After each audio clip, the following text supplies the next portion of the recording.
Hello, this is Dr. Christy Patton-Lukes, a chemical engineering professor at Missouri S&T. In this video lesson for engineering economics, we'll be looking again at depreciation. This time we'll look at two other historic methods of depreciating, sum of years digits and the declining balance method, and then we'll look at what is currently authorized by the IRS, which I call the Mackers method. So the sum of years digits depreciation is basically a tip of the hat that, really once something's used, it loses more value just kind of instantly than it does later. The value doesn't change much, say maybe, in the third and fourth year as much as it does in the first to second year. And so this is a way of dealing with that. So every year the amount that you depreciate will be a little bit different. Now, N is the number of years total that you are calling the life of the project. K is the year that you are concerned with calculating depreciation for. So K is going to be a number between 1 and N. The amount that can be depreciated is the fixed capital investment without the land minus the salvage value. And we multiply this by N plus 1 minus K for the number of years and divide this by the sum of the years digits. So if it's N years, N plus N minus 1 plus N minus 2 all the way down to 1. Or we can more briefly write this as 1/2 N times N plus 1. And this is an older technique, but one that historically people feel like you should know. Let's look at this example for capital investment of equipment that costs $750,000 and is expected to have a salvage value of $50,000. And we want to find the depreciation each year for the 5-year life of the equipment using the sum of years digits method. So FCIL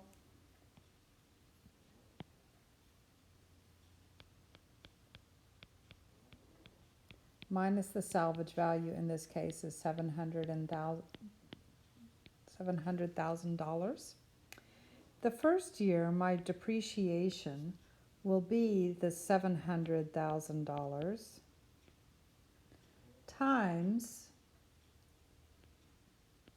5 years. You add 1 and you subtract K. You divide this by 1/2 times 5 plus 1 is 6. And therefore the first year your amount that you're allowed to depreciate is $233, $233,000, 333.33, repeating 3's there. In the second year, I'm allowed to depreciate 5 plus 1 minus 2 over 1/2 5 times 6, so we'll just call that 15. Okay, and so I'm only allowed to depreciate 186,000, repeating 6's. The third year, 5 plus 1 minus 3 over 15, 140,000. Notice this is the same amount as we had during the straight line depreciation. So the first 2 years are more rapid. This year is the same. And now then we'll look at years 4 and 5. And in year 4, I'm not going to write out all of those details, but $93,000. And year 5, $47,000. And so you see that you take the largest amounts of depreciation early on, so the book value is going to decrease quickly initially and slowly at the end.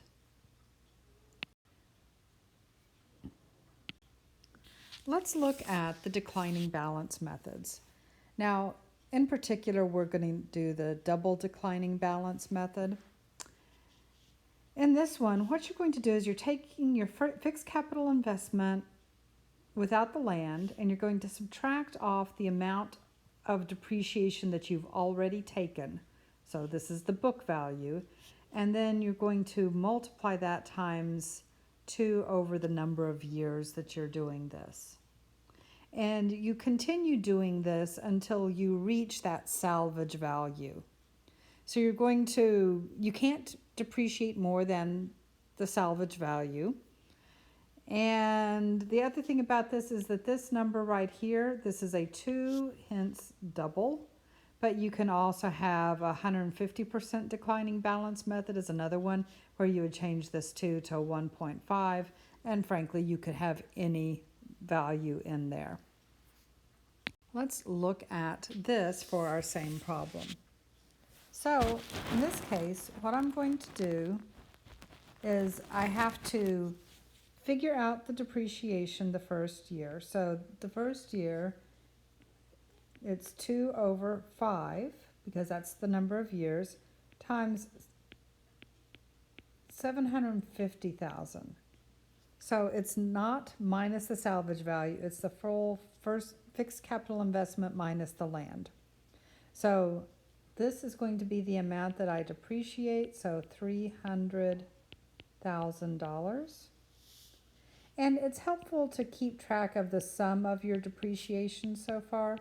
And so at this point, I've depreciated $300,000. The second year, again, it's going to be 2/5 of 750,000 minus my net depreciation so far, and $180,000 is the amount depreciated in the second year. So the sum of my depreciation so far will be $480,000. In year 3, take 750,000 minus that net 480,000, leaving me with 108.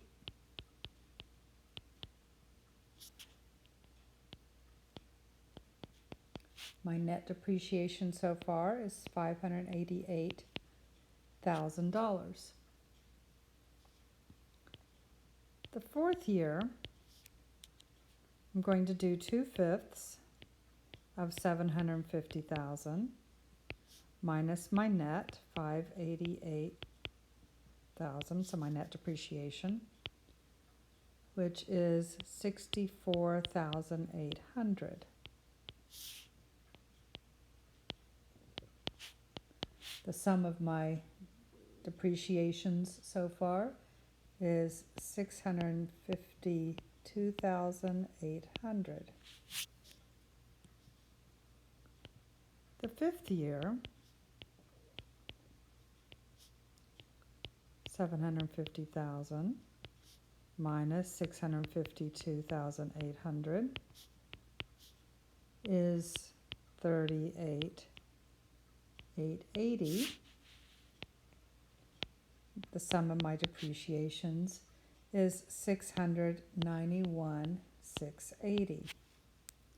Now notice this is still less than my 700,000 that is my fixed capital investment minus my salvage value.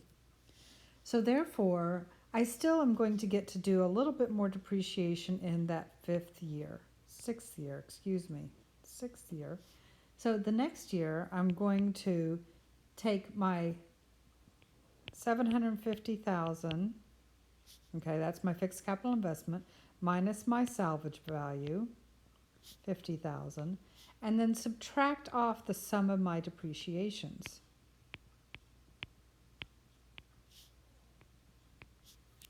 And this difference is going to bring me to my salvage value, so $8,320 in that final year.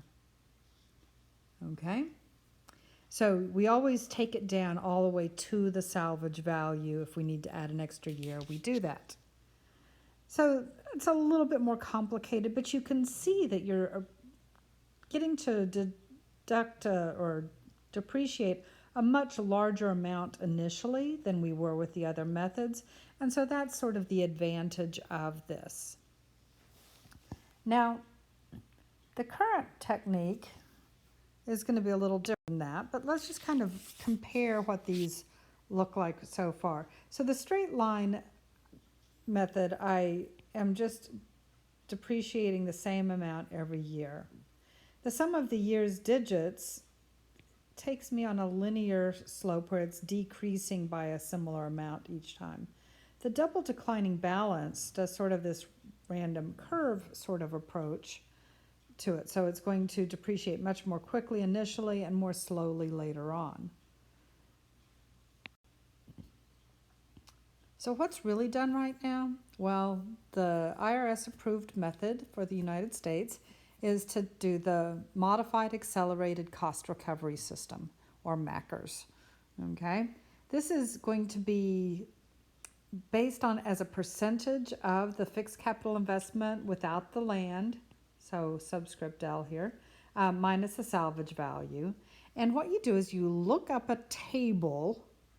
That's the way the IRS likes to do things. So you look up a table based on the life of your equipment. Of course, first you have to look up a table for what is the life of your equipment, and then you look up the table for the depreciation chart.